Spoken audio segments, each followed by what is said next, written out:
நான் வச்சதை மறைச்சு வச்சிருக்கீங்களா?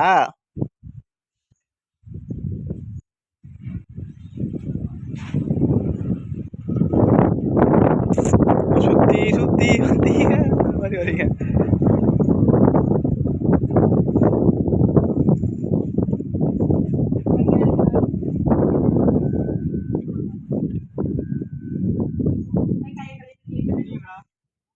வாங்க வெளியில வந்து கழுவுங்க.